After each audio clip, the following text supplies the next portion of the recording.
Emily had always preferred quiet evenings. After long days at work, she loved nothing more than making a warm cup of tea, curling up on her couch, and listening to the soft hum of the rain outside her window. That evening was no different, except for the heaviness in the air. The storm clouds had gathered unusually fast, and the rain had turned harsh, tapping against her windows like impatient fingers. She sighed, wrapped her blanket tighter around herself and began reading her book. But just as she reached the end of a chapter, she heard something she didn't expect, a soft knock at the door. It wasn't loud or urgent, just a gentle tap, almost hesitant. Emily froze for a moment. She wasn't expecting anyone. Her neighbors usually never visit, and it was far too late for deliveries. Another knock came, still soft, but this time mixed with the muffled sound of a child's voice.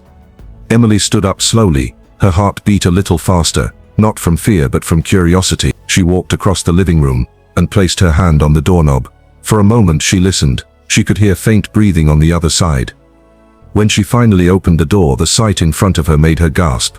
A man stood there, drenched from head to toe. Water dripped from his hair and his clothes clung to his skin in heavy layers. Beside him, holding tightly onto his hand, was a little girl no older than 6. Her eyes were wide, frightened, and filled with tears that blended with the rain on her cheeks. "Ma'am, I'm sorry to bother you," the man said, his voice shaky. "My name is Daniel, and this is my daughter Lily. Our apartment," he swallowed hard, "it caught fire. They told us it's not safe to go back tonight." Emily's breath caught. She looked at the girl, whose small shoulders trembled in the cold. "We called everyone we could," Daniel continued softly. "But no one picked up. We saw your lights on. We didn't know where else to go. I understand if you can't help." Before he could finish, Emily stepped back and opened the door wider. "Come in," she said gently. "You're safe here." And in that moment, without knowing it, her quiet life changed forever. Emily hadn't expected them to stay more than a night. She thought she would give them food, warm clothes, a safe place to sleep, and by morning everything would return to normal. But life has a quiet way of changing plans. The next morning, Emily woke to the soft sound of dishes clinking. Confused, she stepped out of her bedroom. To her surprise, Daniel was in the kitchen, making breakfast. The smell of eggs and toast filled the apartment, blending with the faint scent of rain from the night before. Lily sat at the table, her legs swinging back and forth, drawing with the colored pencils Emily kept for emergency work notes. "Oh, good morning," Daniel said, almost embarrassed. "I hope you don't mind.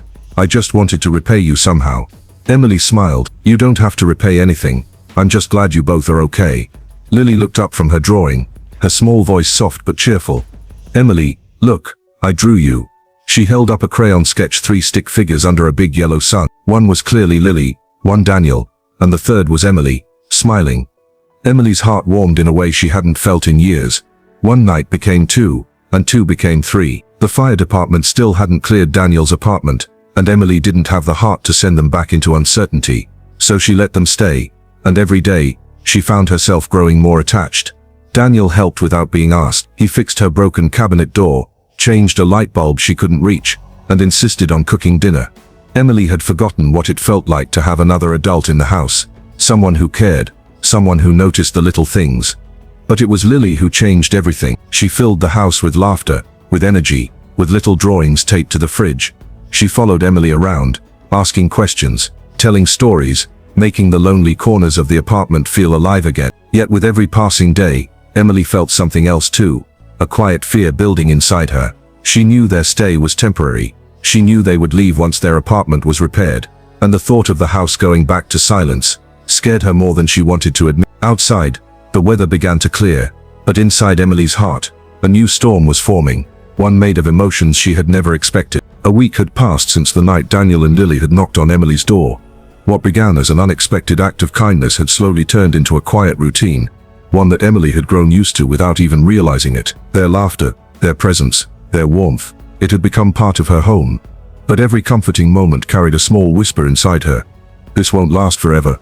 On a calm Wednesday afternoon, that whisper finally became reality. Emily was pouring tea in the kitchen when Daniel walked in, his face more serious than usual. He cleared his throat softly, almost hesitant. "Emily," he began, "I spoke with the fire department today." She paused, her fingers tightening around the mug. "They fixed the damage faster than expected," he continued. "They said we can move back tomorrow." For a moment, Emily couldn't speak. She forced a smile, hoping it didn't look as heavy as it felt. "That's great news," she said, pretending to be happy for them. Daniel nodded, but his eyes lingered on her face, searching, as if he knew there was more she wasn't saying. That evening, the apartment felt different, strangely quiet even though all three of them were still there. Emily watched Lily as she packed her tiny backpack with drawings and crayons. The little girl suddenly stopped, looked at Emily, and walked over to her with a sad smile. "Are you okay?" Lily asked, placing a small hand on Emily's knee. Emily nodded gently. "I'm just going to miss you." Without saying a word, Lily climbed into her lap and wrapped her arms tightly around her.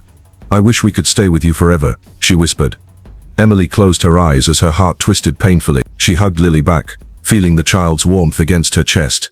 Daniel watched them from the doorway, his expression softening in a way Emily didn't see. Later that night, after Lily had fallen asleep, Daniel approached Emily quietly. "You've done more for us than I can ever repay," he said softly. "I want you to know, this week meant a lot." Emily nodded, but her eyes glistened. "I'm glad you're getting your home back." She didn't add the part she wanted to say most. "But it won't feel like home here without you."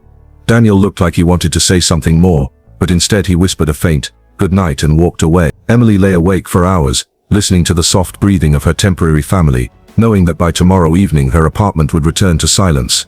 And the silence scared her more than she wanted to admit. The next morning arrived faster than Emily wanted. Sunlight slipped through the curtains, warming the living room where Daniel and Lily's bags were already packed. Everything looked the same in her apartment, yet everything felt painfully different.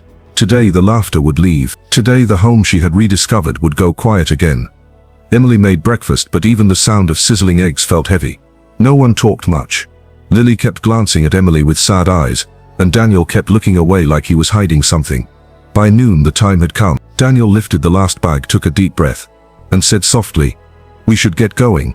Lily walked over and hugged Emily tightly, her small arms squeezing with all the strength she had. "I'll miss you every day," she whispered. Emily knelt down, brushing a tear from Lily's cheek. "I'll miss you too, sweetheart." Then she stood facing Daniel. "Well," she said with a trembling smile, "you have your home back now." Daniel nodded. "Yeah, home."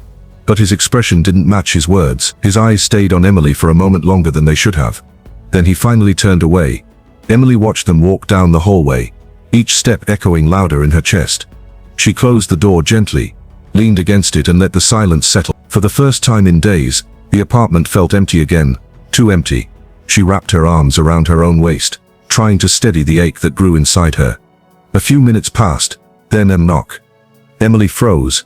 Her heart leaped before her mind could stop it. She opened the door, expecting maybe Lily had forgotten a toy. But it wasn't Lily, it was Daniel. He stood there, breathing a little unevenly, as if he had rushed back.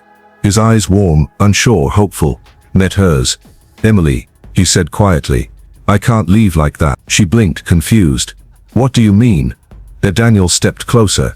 "When we were leaving, Lily started crying.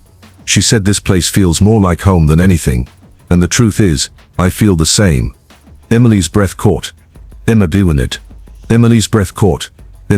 Not because we need help. Not because we have nowhere else to go. But because," he paused, looking straight into her eyes, "because we care about you. Both of us." "You never have to knock again," she whispered. Daniel smiled, the kind of smile that felt like sunrise.